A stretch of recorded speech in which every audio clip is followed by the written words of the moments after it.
네, 동물복지의 이해의 강의를 맡게 된 한국반려동물교육원의 김희수라고 합니다.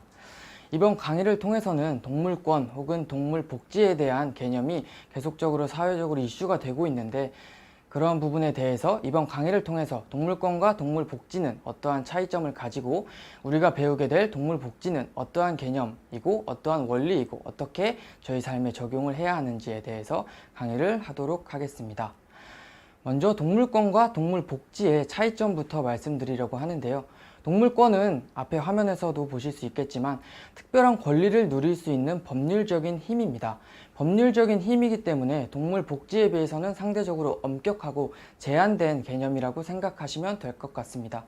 동물복지 같은 경우는 동물권에 비해서는 이러한 법률적인 권리뿐만 아니라 도덕적인 권리 혹은 윤리적인 권리, 그리고 동물복지는 우리가 살고 있는 이런 문화권 안에서의 생각을 해야 되기 때문에 동물권에 비해서는 좀 더 유연하고 좀 융통성 있는 개념이라고 생각을 하시면 될 것 같습니다. 아직 잘 감은 오시지 않겠지만 앞으로 나아가면서 동물복지가 어떻게 우리의 삶에 적용이 되는지 알아보도록 하겠습니다. 동물복지의 정의에 대해서 말씀드리려고 하는데요. 동물복지의 정의는 여러 기관, 여러 학회, 여러 단체에 따라서 굉장히 다양한 정의를 내고 있기 때문에 특별하게 모든 정의를 보여드릴 수는 없고, 가장 세계적으로 많이 통용되고 있는 동물복지의 5대 자유를 소개해 드리려고 합니다. 이 동물복지의 5대 자유는 영국의 농장동물복지위원회라는 곳에서 발표한 동물복지의 5대 자유인데요. 하나씩 살펴보도록 하겠습니다. 먼저 배고픔과 갈증으로부터의 자유입니다. 동물에게 먹이 그리고 물을 부족하지 않게 제공해야 한다라는 것이 첫 번째 자유이고요. 두 번째, 불편함으로부터의 자유입니다. 동물이 불편하지 않게 활동할 수 있는 환경을 제공해 주어야 한다라는 것이 두 번째 자유이고요. 세 번째, 통증, 부상, 질병으로부터의 자유입니다. 동물이 질병에 걸리지 않게 예방적인 조치를 충분히 해주고, 만약에 질병에 걸렸을 경우에는 신속하게 질병을 치료해 주는 것이 바로 세 번째 자유입니다. 네 번째, 정상적인 행동 표현의 자유입니다. 동물이 어떠한 환경에서 정상적인 행동을 표출하지 못할 경우 이것이 정신적인 문제로도 발전할 수 있기 때문에 정상적인 행동을 표현할 수 있는 환경을 동물복지적인 측면을 고려하여서 제공을 해주어야 합니다. 다섯 번째, 불안과 스트레스로부터의 자유인데요. 이 부분은 조금 애매한 부분은 있지만, 불안과 스트레스로부터 계속해서 자극이 된다면, 그런 좀 좋지 않은 자극을 받게 된다면 정신적인 문제, 그리고 그로 인해서 스트레스를 받게 되고 질병적으로도 발전을 할 수 있기 때문에 불안과 스트레스로부터의 자유가 다섯 번째 자유입니다. 이 동물복지의 5대 자유라는 것은 동물복지의 가장 큰 개념이기도 하고요. 여러분들이 반려동물에 대해서 공부를 할 때 행동학, 영양학 내지는 어떠한 학문을 하시든 반려동물의 5대 자유를 암기하시고 이해를 하시고 이러한 것들을 간접적으로나마 적용을 할 수 있는 그러한 반려동물 전문가가 되었으면 좋겠습니다. 자, 그렇다면 이러한 동물복지의 개념이 우리의 실생활에서 어떻게 적용을 해야 될까? 내가 반려동물 내지는 여러 동물을 만나면서 어떻게 동물복지의 개념을 적용해야 될까에 대한 의문이 생기실 텐데요. 그 의문을 해결해 드리기 위해서 제가 실제로 길고양이와 들쥐의 사례를 비교하면서 설명해 드리려고 합니다. 길고양이와 들쥐 둘 다 길에서 사는 동물들입니다. 단지 차이가 있다면 길고양이는 고양이라는 종인 것이고요. 들쥐는 쥐라는 종이라는 것입니다. 고양이라는 종은 현재 우리 문화 속에서 굉장히 사랑을 많이 받는 동물이고 반려동물로서 인식이 되고 있는 동물입니다. 그 때문에 동물보호 활동가 내지는 동물보호 단체들이 모금을 하기도 하고 집을 설치해 주기도 하고 먹이를 제공해 주기도 합니다. 그뿐만 아니라 수의사들이 의료적인 수술, 의료적인 처치를 무료로 제공해 주기도 하고요. 심지어는 국가나 관공서에서 국가 예산을 투입해서 이런 길고양이의 복지 문제를 해결하려고 노력을 하고 있습니다. 이러한 것이 길고양이이기 때문에, 고양이이기 때문에 이러한 동물복지 개념이 이런 식으로 적용이 되는 겁니다. 그렇다면 만약에 똑같이 길에서 사는 쥐에게 이러한 개념을 적용해 본다면 굉장히 이상하겠죠. 저희가 들쥐를 위해서 먹이를 제공하지도 물을 제공하지도 않고, 들쥐가 아프다고 저희가 의료적인 처치를 하지도 않고, 국가가 들쥐를 위해서, 들쥐의 동물 복지를 위해서 예산을 투입하거나 그런 일은 없을 겁니다. 물론 극단적인 동물보호 활동가라든지 동물보호 단체는 들쥐도 똑같이 존중을 해줘야 된다라는 것 라고 주장을 할 수 있겠지만, 사실 그 부분은 앞에서 말씀드린 것처럼 동물권에 가까운 내용이고요. 저희가 다루는 동물복지라는 것은 어쩔 수 없이 인간과 동물이 함께 살아가면서 동물이 어느 정도의 희생, 어느 정도의 피해를 당할 수밖에 없는데, 사람의 입장에서 어찌됐든 사람을 위해서 피해를 받는 동물이기 때문에 그 피해를 최소화하고 그 고통을 최소화하는 그러한 개념이 동물복지입니다. 따라서 고양이와 들쥐에게 같은 동물복지 개념을 적용할 수는 없고요. 그렇다면 과연 들쥐에게 동물복지 개념을 적용한다면 무엇이 있을까요? 들쥐에게 먹이를 제공하는 것도 이상하고 국가 예산이 들어가는 것도 이상하고 의료적인 처치를 하는 것도 이상한데, 그렇다면 과연 들쥐에게 우리가 해줄 수 있는 동물복지의 개념은 무엇일까요? 들쥐는 공중보건학적으로 그리고 전염병을 몰고 다니는 그러한 매개체가 될 수 있고, 그리고 감정적으로 사람에게 혐오스러운 동물로 인식되고 있기 때문에 많은 사회에서 들쥐를 박멸하려는 노력을 많이 하고 있습니다.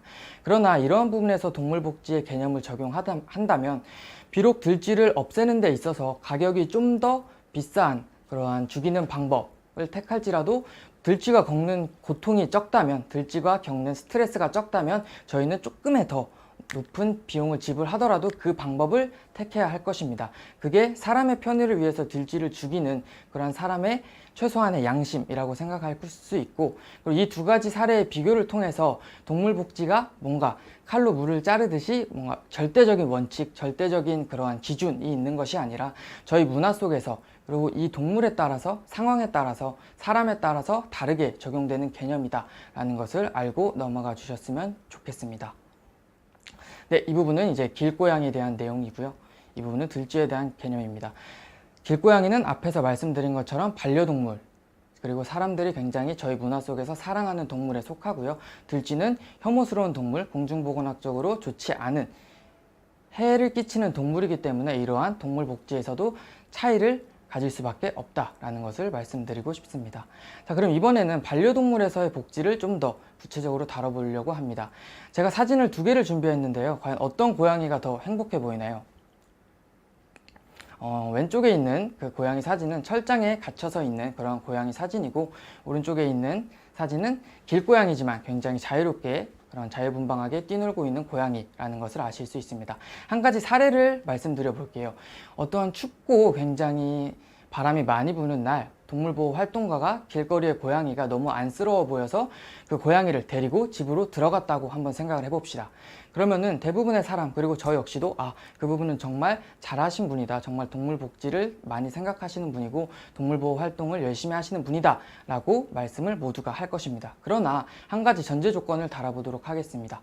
그 동물보호 활동가의 집은 20평 남짓 되는 집이었고, 이미 그 집에는 길고양이가 10마리 정도가 있다고 한번 생각을 해봅시다.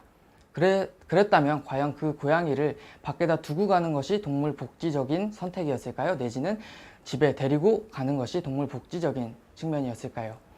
이렇듯이 상황에 따라서, 어떠한 전제 조건에 따라서 이 똑같은 결정이 동물복지적으로 옳은 결정이 될 수도 있고 옳지 않은 결정이 될 수도 있습니다. 그래서 계속 말씀드리지만 동물복지 개념을 적용하는 데 있어서는 우리 문화권 안에서 어떠한 동물이냐, 어떠한 사람이냐, 어떠한 상황이냐에 따라서 충분히 가치가 변할 수 있는 부분이기 때문에 그러한 부분을 스스로 생각을 해서 나만의 기준, 동물복지에 대한 고찰을 많이 하시고 나만의 기준을 설정하시고 그 기준을 항상 넘으려는 노력을 하시는 게 중요하다고 생각합니다.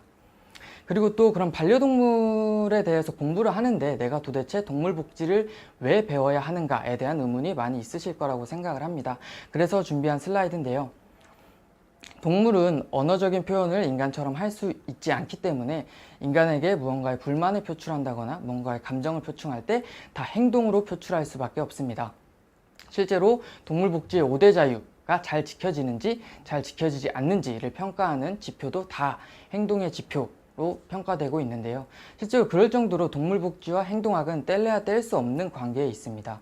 그리고 실제로 수의사들이 공부하는 행동수의학 교과서의 첫 1단원의 첫 페이지에도 행동학적인 문제의 대부분은 동물복지의 5대 자유가 지켜지지 않아서 나타나는 경우가 많다.